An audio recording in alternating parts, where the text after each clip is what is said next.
Amados, esse título de Nossa Mãe Maria Santíssima, Refúgio dos Pecadores, dentro da liturgia de hoje é como uma luva.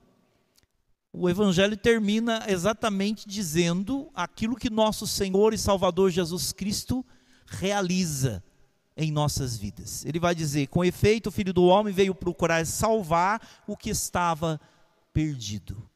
Ou seja, parecia que não tinha mais jeito, parecia que não tinha mais salvação. E, no entanto, todos nós, pecadores, encontramos ali a graça de voltarmos nosso coração inteiramente àquele que reconcilia o homem com Deus. O pecado, ele quebra essa coinonia, ou seja, essa comunhão com Deus. Mas, no entanto, o Senhor, pela sua graça e misericórdia, restabelece essa comunhão por meio da sua misericórdia.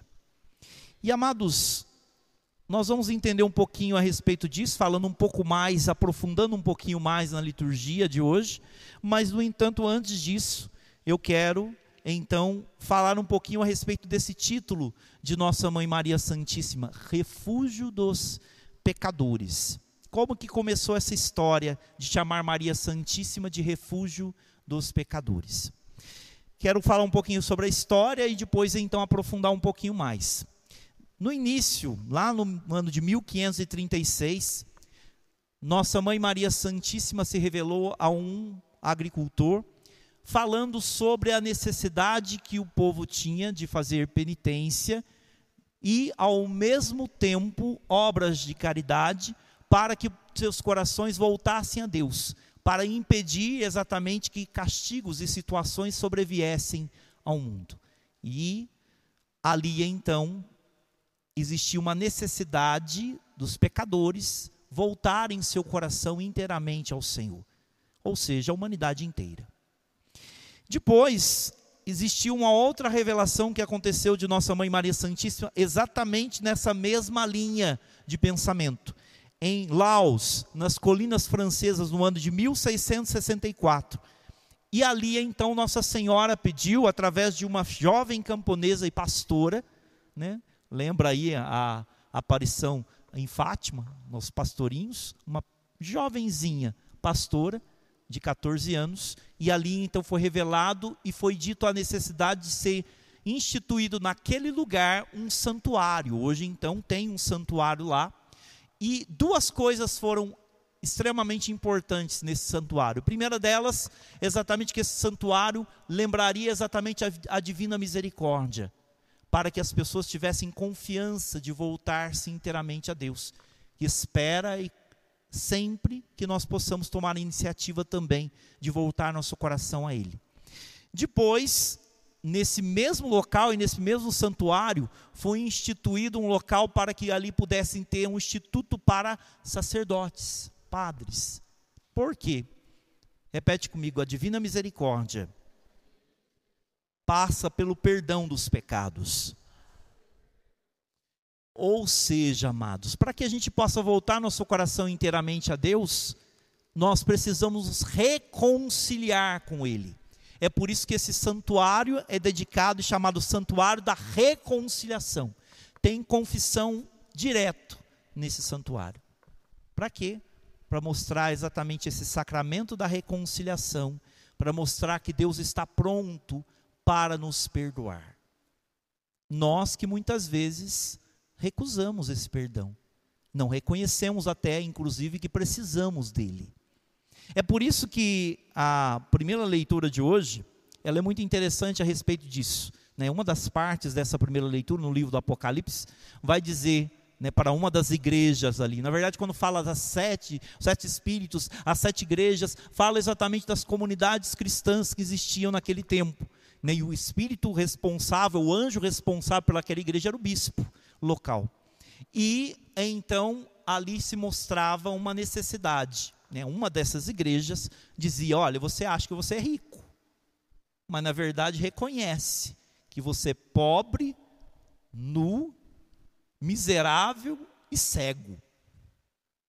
Por que uma palavra tão dura, na verdade, aos membros daquela comunidade? Porque às vezes, amados, a gente pode muitas vezes achar que a gente está melhor que todo mundo. E que a gente não precisa reconciliar e voltar nosso coração para Deus. O primeiro passo para que nós possamos estar debaixo dessa poderosa proteção e refúgio é reconhecer que eu, Padre Guto, sou pecador.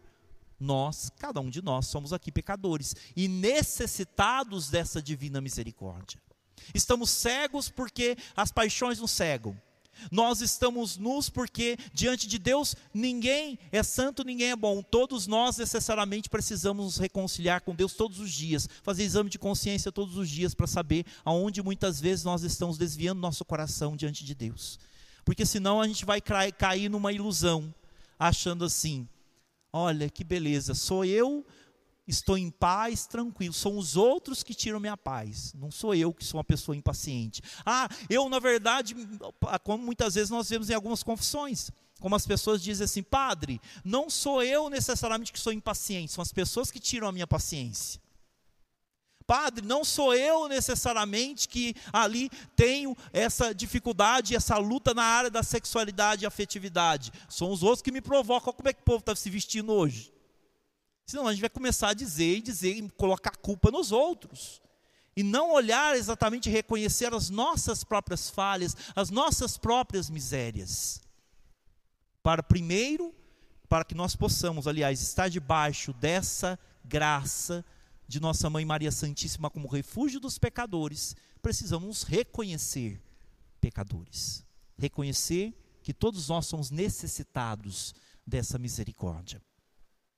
E amados, é interessante como que, de uma certa forma, quando nós começamos a refletir sobre isso, Nossa Senhora como refúgio, uma das coisas que se fala a respeito desse título, é que no Antigo Testamento, no livro de Josué, capítulo 20, e Números, capítulo 35, também fala sobre isso, que existiam no Antigo Testamento algumas cidades chamadas cidades refúgios.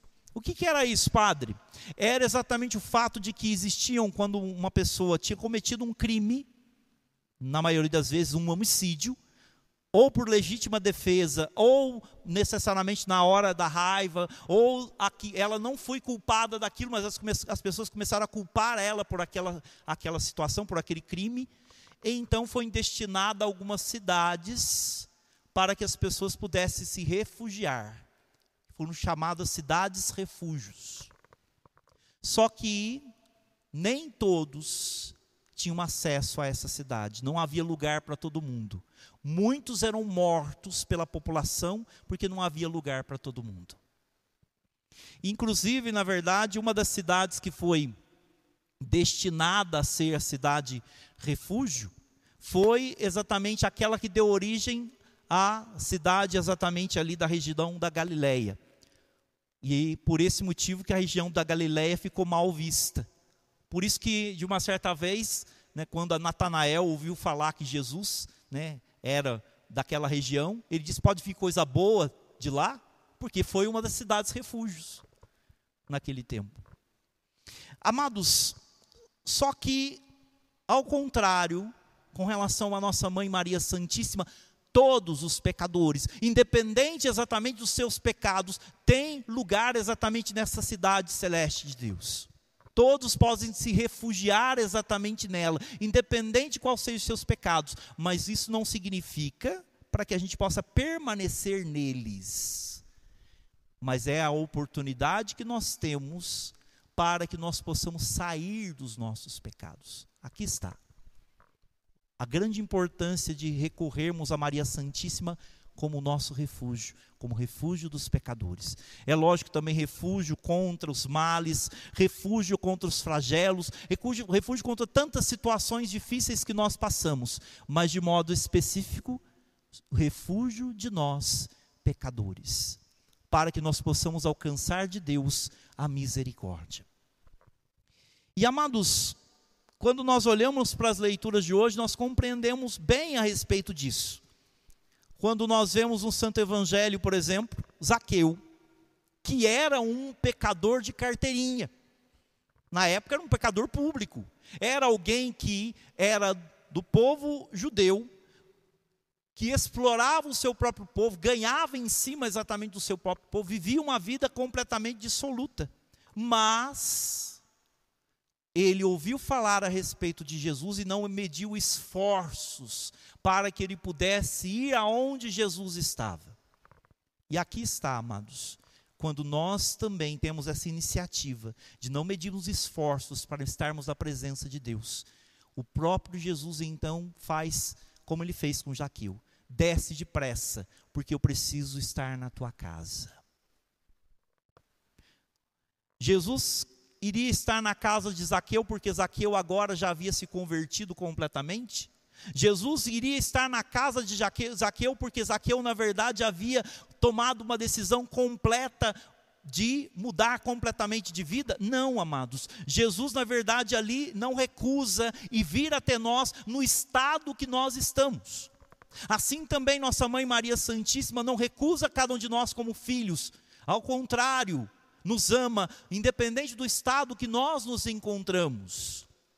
Só que por amor, não quer que nós possamos permanecer no estado que nós estamos. E quer nos dar uma oportunidade para que nós possamos mudar a nossa história. E é por esse motivo que Jesus então entra na casa de Zaqueu exatamente com esse propósito. Jesus entra na casa do nosso coração, da nossa vida, exatamente com esse propósito. Quando então ele entra ali, Zaqueu começa a dizer: olha, se defraudei alguém, eu vou restituir 4 vezes mais, e vou dar metade dos meus bens aos pobres. E quando ele disse isso, Jesus então disse para ele: hoje a salvação entrou nesta casa. Repete comigo: hoje a salvação de Deus quer entrar na minha casa, quer entrar na minha vida, para transformar toda a minha história. Amados, por que Jesus disse isso? Porque exatamente na situação mais difícil para Zaqueu, é exatamente nessa situação que ele tomou a decisão de entregar nas mãos do Senhor. Porque às vezes nós podemos estar na presença de Deus, mas não deixar Deus ir aonde Ele precisa ir para transformar a nossa história. Tem lugares da nossa casa, que a casa representa a nossa vida, que nós não deixamos Deus ir. E Zaqueu teve coragem naquele momento de deixar Jesus ir na onde ele precisava ir, nos lugares mais escuros, mais obscuros da sua vida, para que Jesus pudesse transformar a sua história. E é por esse motivo, amados, que então Jesus disse: hoje a salvação entrou nessa casa. E amados, para Deus não existe caso perdido, não existe situação que Deus não possa transformar ou mudar.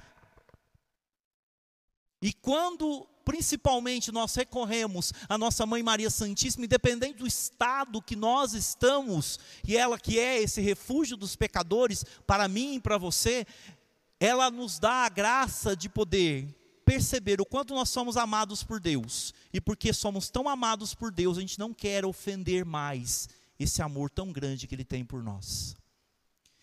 Uma das experiências lindas que eu tive referente a essa questão, foi uma certa vez em que, onde eu morava ali, na onde hoje tem a capela nossa de Santa Filomena, tem a casa ali, e eu estava rezando o Santo Rosário, e de repente Deus começou a falar comigo que uma família precisava de uma cesta básica.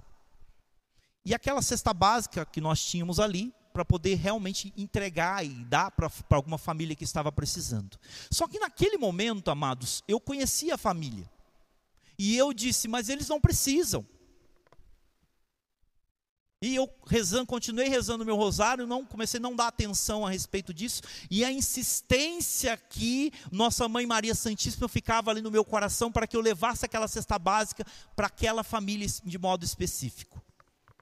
Por fim, eu acabei obedecendo, mas achando que na verdade eu iria entregar aquela cesta básica, as pessoas iriam se sentir até ofendidas com aquela cesta básica que eu ia levar para aquela família. Quando eu cheguei naquela casa, com aquela cesta ali nas costas, bati no portão, chamei, saiu só as crianças que estavam ali. Ah, a minha mãe, ela está ali na sala. Ah, então tá bom, eu vou levar a cesta ali, você vai chamar ela para mim, por favor. Aí eu fui entrando então com aquela cesta básica, e aí então percebi um choro. E de alguém que chorava e rezava. E quando eu entrei naquela sala, estava essa senhora,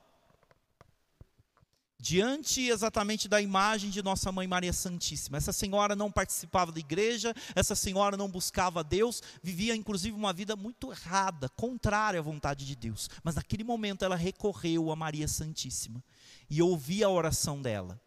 Ela disse: mãe, a senhora que também é mãe, sabe a dor que eu estou passando. Não permita eu ver os meus filhos, as minhas filhas que estão aqui comigo passar fome, porque eu não tenho nada para dar para elas, para comer hoje. Quando eu estava entrando com aquela cesta básica naquela casa. Deus ouviu a oração por meio de Maria para aquela mulher que se refugiou diante do manto e diante da proteção de Nossa Mãe Maria Santíssima.